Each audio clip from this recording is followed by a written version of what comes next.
Selasa 17 Juli, Fat Arafik mencabut BAP-nya dan bersaksi di persidangan tipikor untuk terdakwa Waode Nurhayati. Dalam keterangannya, Fat menyebut keterlibatan 3 nama baru dalam proyek DPID. Bupatinya telepon, Pak, orang telepon ke saya bahwa itu tidak masuk, katanya kalau yang Aceh Besar sama Bandar Meriah yang ngurus Mirwan Amir, katanya Partai Demokrat. Kalau yang PD Jaya katanya itu Pak PKS Tamsil Lindrung, katanya kamu jangan ngaku-ngaku, katanya gitu. Oh, seperti itu. Kamu jangan ngaku-ngaku, kamu penipu, saya dikata-katain Pak waktu itu.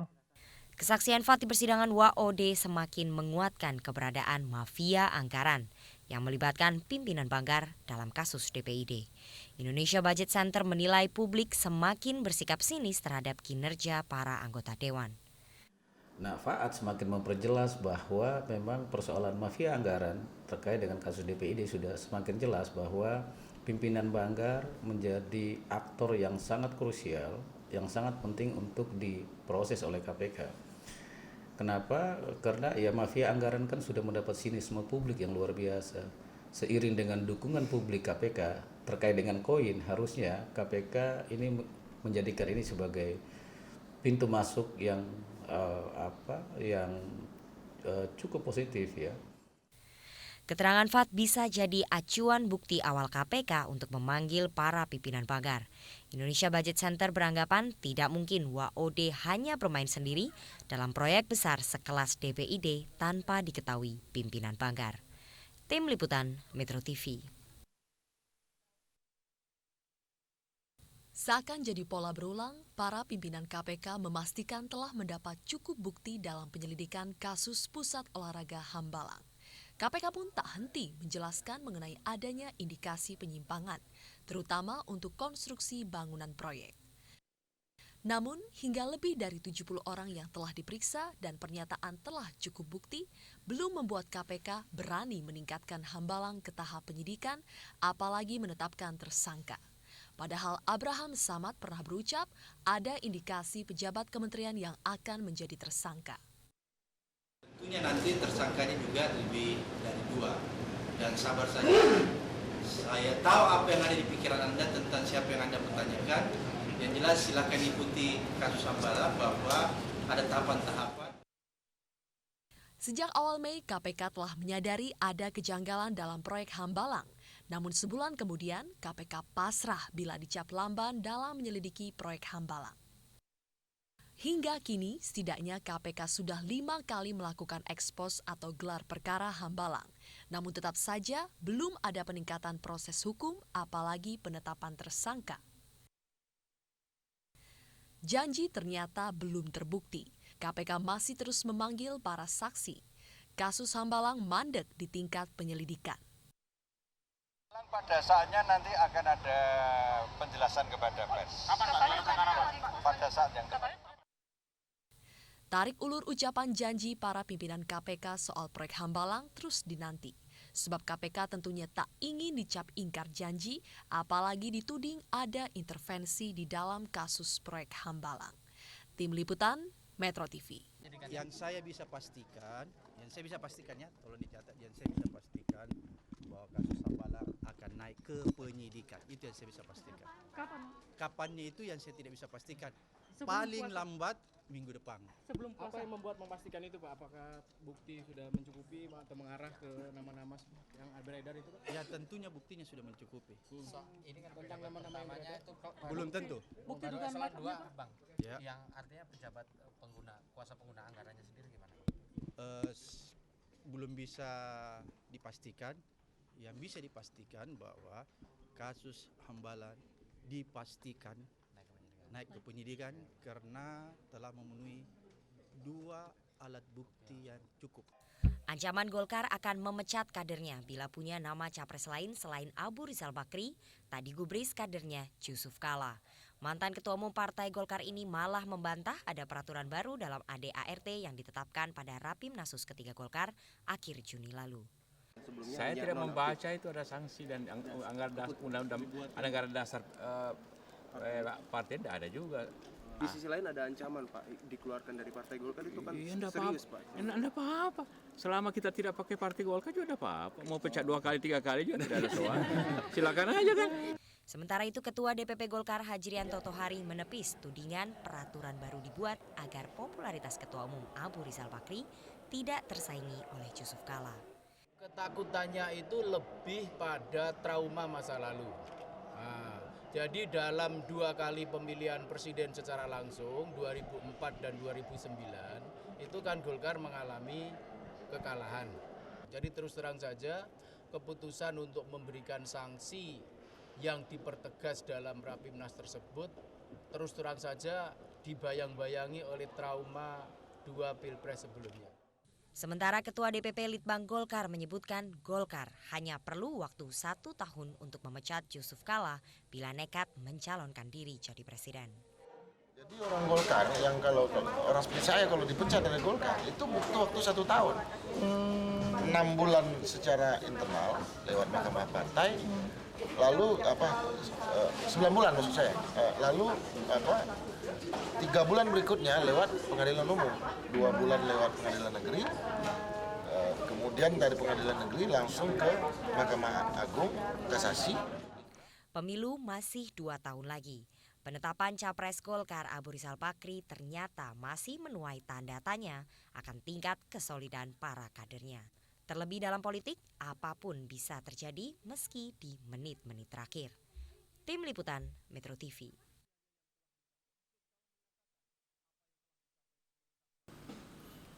Rencana pembangunan proyek jembatan Selat Sunda menjadi bahasan utama pemerintah dalam rapat koordinasi yang dilakukan Rabu pagi. Rapat sempat alot karena Menteri Keuangan Agus Martowardoyo tetap pada pendiriannya untuk merevisi Perpres yang dikeluarkan Presiden. Namun seluruh menteri yang hadir seperti Menko Polhukam, Menhan, dan Seskap justru menolak untuk dilakukan revisi Perpres karena menyangkut kredibilitas Presiden. Setelah melalui perdebatan alot, akhirnya rapat koordinasi memutuskan untuk membentuk tim khusus yang membahas pendanaan proyek. Tim selama 2 minggu akan melakukan pembahasan untuk kemudian memberikan laporan kepada Dewan Pengarah. Terhadap usulan Menteri Keuangan tersebut, maka rapat Dewan Pleno ini menetapkan membentuk tim langsung di tangan Menteri. Membentuk tim bekerja 2 minggu dan melaporkan kepada Dewan dalam 2 minggu ini untuk kita tetapkan di dalam Dewan sesuai dengan amanat yang dimana Dewan pasal 7 tersebut untuk menetapkan.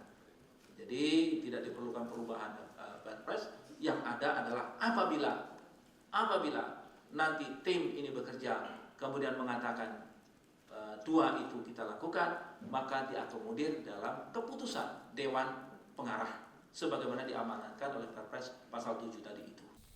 Anggaran proyek jembatan Selat Sunda ditaksir sekitar 200 triliun rupiah. Pemerintah menargetkan groundbreaking dapat dimulai pada tahun 2014 mendatang.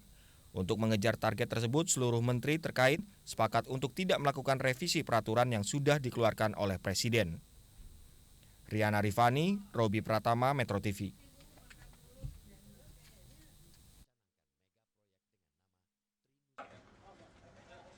Pada pertengahan tahun 2010, publik diramaikan dengan beredarnya video porno yang melibatkan penyanyi kondang Nazril Irham alias Ariel Peter Pan dan artis cantik Luna Maya. Hanya berselang 4 hari, publik kembali dihebohkan dengan video porno Ariel yang kali ini beradegan mesum dengan artis Cut Tari. Setelah menjalani serangkaian pemeriksaan, Ariel kemudian resmi ditetapkan menjadi tersangka pada tanggal 22 Juni 2010 dan ditahan di Mabes Polri. Pada bulan Oktober 2010, berkas pemeriksaan kasus video porno Ariel dinyatakan lengkap, dan ia pun dipindahkan ke Lembaga Pemasyarakatan Sukamiskin, Kota Bandung. Sidang perdana Ariel digelar pada tanggal 22 November 2010 dengan pengawalan ketat. Ariel dijerat dengan undang-undang berlapis, yaitu Undang-Undang Nomor 44 Tahun 2008 tentang pornografi, Undang-Undang Nomor 11 Tahun 2008 tentang informasi dan transaksi elektronik, serta Kitab Undang-Undang Hukum Pidana. Pada 21 Januari 2011, Sidang Pengadilan Negeri Bandung akhirnya menjatuhkan hukuman penjara terhadap Ariel selama 3 tahun 6 bulan, serta denda sebesar 250 juta rupiah. Kini setelah mendekam di penjara selama hampir 2 tahun, Ariel Peter Pan akan segera kembali menghidup udara segar pada tanggal 23 Juli nanti. Ariel diputuskan bebas bersyarat setelah berperilaku baik selama menjalani hukuman. Ariel juga telah menjalani masa asimilasi sehingga ia dinilai layak untuk mendapatkan keringanan hukuman. Tim Liputan, Metro TV.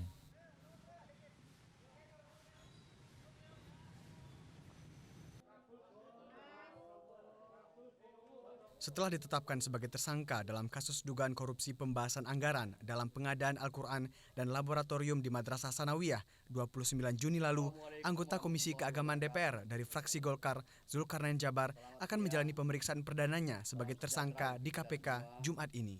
Rencana untuk memanggil ZD sebagai tersangka. Kalau untuk anggota DPR belum ada sampai hari ini. Wakil Ketua KPK Bushro Mukodas bahkan mengindikasikan penahanan Zulkarnain setelah pemeriksaan pertamanya ini. Pak Zulkarnain Jabar itu nanti setelah pemeriksaan saksi-saksi cukup, baru akan kami panggil. Saya pasti ditahan ya Pak? Biasanya gitu. Komisi Pemberantasan Korupsi tidak hanya membidik dugaan korupsi dalam pembahasan pengadaan Al-Quran tahun 2011-2012 senilai 20 miliar rupiah dan pembahasan pengadaan laboratorium madrasah tahun 2010-2011 dengan nilai mencapai 31 miliar rupiah. KPK juga mulai mengembangkan penyidikan kasus pembahasan anggaran ini kepada penyelidikan pengadaan proyek di Kementerian Agama tersebut. Terakhir, Selasa, 17 Juli lalu, 7 pejabat Kementerian Agama, diantaranya Direktur Urusan Agama Islam Ahmad Jauhari, Sekretaris Bimas Islam Abdul Karim, dan 5 pegawai lainnya diperiksa penyelidik KPK untuk menghimpun keterangan. Tim Liputan Metro TV.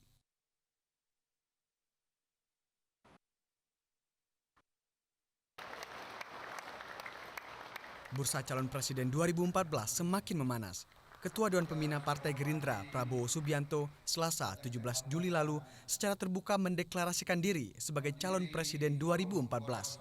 Deklarasi dilakukan di depan ratusan orang yang tergabung dalam Kesatuan Aksi Pemuda Pelajar Indonesia Angkatan 1966 KAPPI 66 di Padepokan Pencaksilat Taman Mini Indonesia Indah, Jakarta.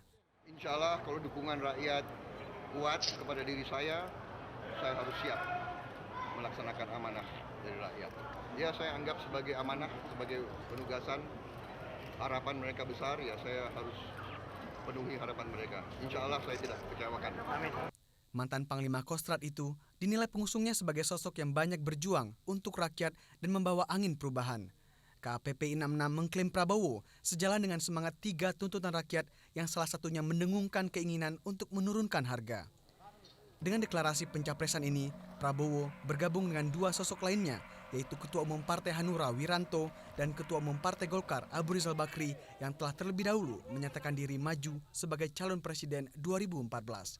Tim Liputan Metro TV. Joko Sugiarto Chandra, pria 62 tahun kelahiran Sanggau, Kalimantan Barat ini dinyatakan buron sejak 16 Juni 2009.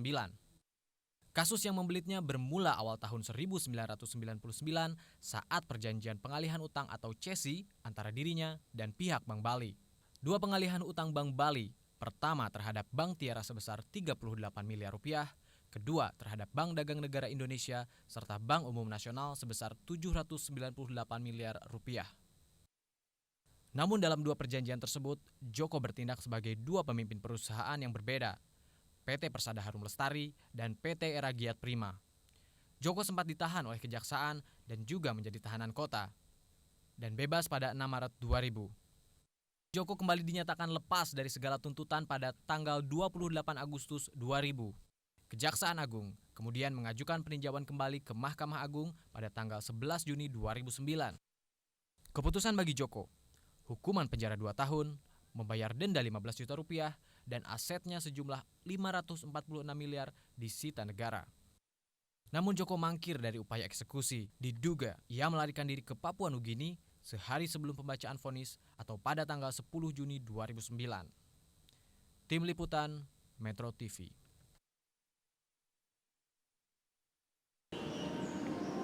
Apa nih? Siapa? Pak, update Joko Chandra, Pak. Kenapa? Sejauh ini sudah sampai mana Kejaksaan Agung terkait pengembalian Pak Joko Chandra, Pak? Kemarin kan sudah dijelaskan Kejaksaan Agung selaku ketua tim terpadu, itu masih dalam proses ya. Saya kira setiap persoalan yang ada hubungan dengan luar negeri memang kita lakukan koordinasi dengan Kemenlu. Apakah itu berkaitan dengan masalah MLE, ekstradisi, ataupun ada kerjasama antar pemerintah RI dengan luar. Nah itu kita harus mengikut sertakan Kemenlu di sana. Jadi koordinasi untuk itu saya kira sudah berjalan jauh. Baik. Partai Demokrasi Indonesia Perjuangan angkat bicara. Menurutnya, kasus kepergian Joko Chandra kini sudah di negeri seberang, mengikuti jejak para konglomerat lainnya yang kini berstatus buron seperti Samadikun Hartono dan Edi Tansil. Tim Liputan Metro TV.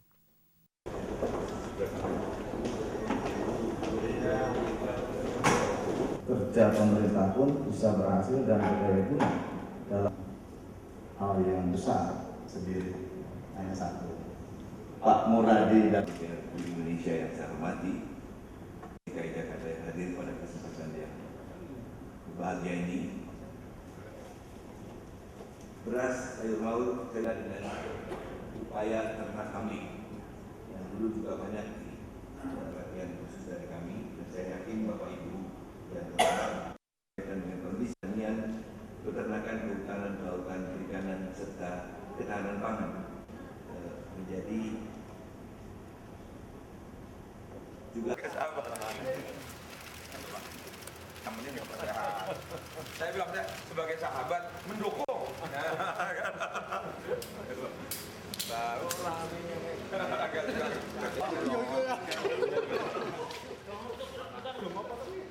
cari informasi sebentar Ibu karena kita katanya dengan langkah-langkah yang kita 8 pagi. Saya kan masih tidur ya, adalah ini sudah. Babynya di sini pulang setelah itu. Pulang. Malam berarti pulang ya. Jadi Ibu di Pembebasan Ayin atau Artalita Suryani sebelumnya menjalani hukuman sebagai terpidana kasus penyuapan jaksa kasus bantuan likuiditas Bank Indonesia atau BLBI. Melalui kasus di Mahkamah Agung, Ayin dihukum 5 tahun penjara. Nama Ayin atau Artalita kembali muncul ketika yang bersangkutan terbukti melakukan tindak penyuapan kepada sejumlah petugas di Lapas Pondok Bambu.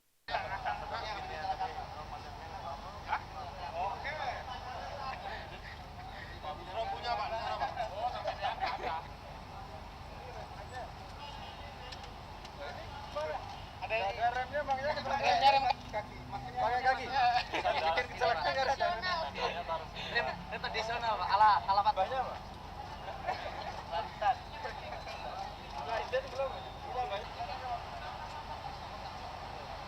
Nanti berpotensi untuk kita panggil paksa kalau memang kepentingan penyidikan kan sudah pro justisia. Apa termasuk kunci keterangan itu untuk semua yang berkaitan dengan mendalami, memperoleh informasi yang detail tentang potensi-potensi korupsi itu tentang siapa saja, apa saja, itu kunci. Termasuk Ayin ini? Iya, semuanya kunci kok. Korupsi nggak ada yang nggak kunci. Ada SIM Pak, SIM aja. Terus gimana Pak soal pernyataan yang ucapkan kemarin Pak di KPK? Kan udah dicabut kan kemarin. Oh gitu Pak. Pak, sekarang tentang kesaksian siapa ini? Untuk kesaksian siapa? Pak Zul. Pak Zul ya? Di ini main aja. Loyal saya. Pak, mohon maaf pinjam ke situ. Ada Soal SIM Kemenak, Pak, aja. ya? SIM. Pak, Kemenak ya Pak? SIM-nya nggak ada. Gitu ya. Katanya mau pernah bantu Pak Zul juga Pak di situ Pak. Udah deh. Udah.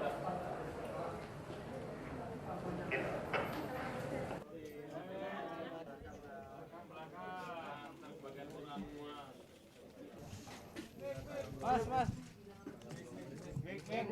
Sekali lagi, terima kasih. Saya kira tepuk tangan untuk kita semua lah. Saya nggak tahu kalau Bang Mirwan, tapi kalau saya sama sekali tidak kenal. Saya sama sekali tidak kenal itu anak. Tapi tahu bahwa dia adalah sekjen Birma MKG. Nggak, baru saya tahu. Saya nggak tahu kalau beliau, tapi karena sama-sama di Golkar saya nggak tahu. Tapi kalau saya sama sekali saya nggak kenal, dan saya nggak pernah berinteraksi dengan anak itu. Saya kira itu yang nggak benar itu kalau ada yang sebut seperti itu. Tapi siapapun berpeluang kalau mau menjadi mafia ya bisa. Kalau menjadi mafia, tapi itu kan harus ada yang respon. Tidak mungkin DPR jalan sendiri untuk menjadi mafia tanpa direspon yang lain. Harus ada pengusaha, harus ada birokrat. Oh iya, biasa kalau yang seperti itu.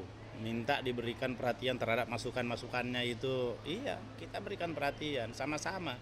Kita harus menyampaikan itu, mendialogkan, mendiskusikan dengan keras kadangkala di forum.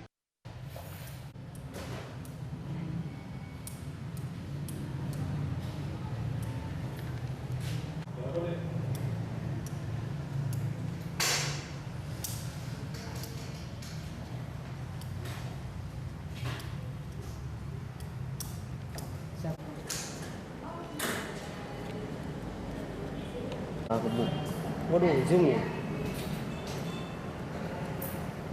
Siapa deh?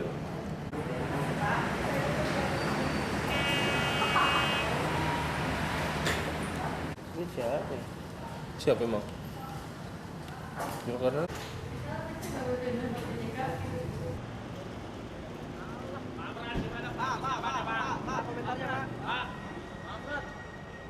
Bajunya bagus gak, Pak? Nggak pakai peci, Pak.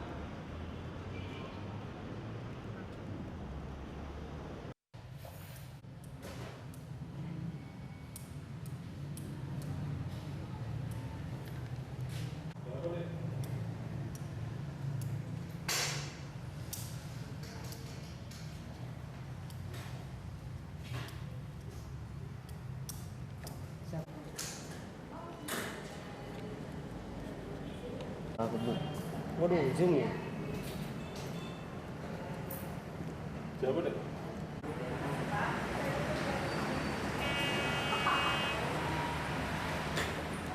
Ini siapa? Siapa emang? Karena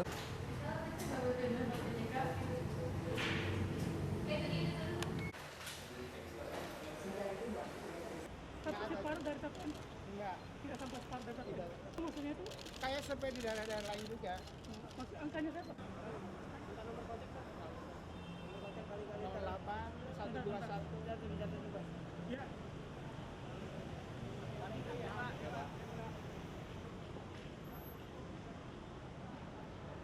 Meran yang ngasih, ya. Tapi Pak Toto Lestio, pernah dengar namanya? Iya, yang Kiri, Pak. Ya. Dia yang kamera ngasih. sini, Pak. Kasih kemana? Coba Pak. Yang minta survei dia. Oh, yang minta survei Pak Toto. Ya. Oh. Oke. Terus surveinya Bapak berapa bulan surveinya? Surveinya pada bulan Juni. Bulan Juni. Ya, sebelum pilkada.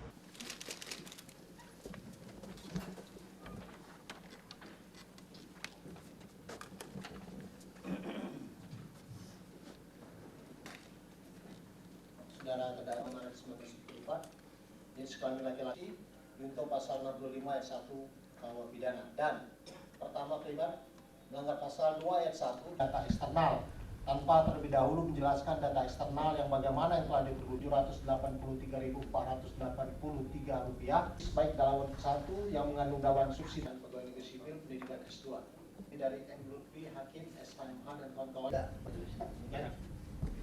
Ada yang disampaikan lagi dari terdakwa? Cukup, baik.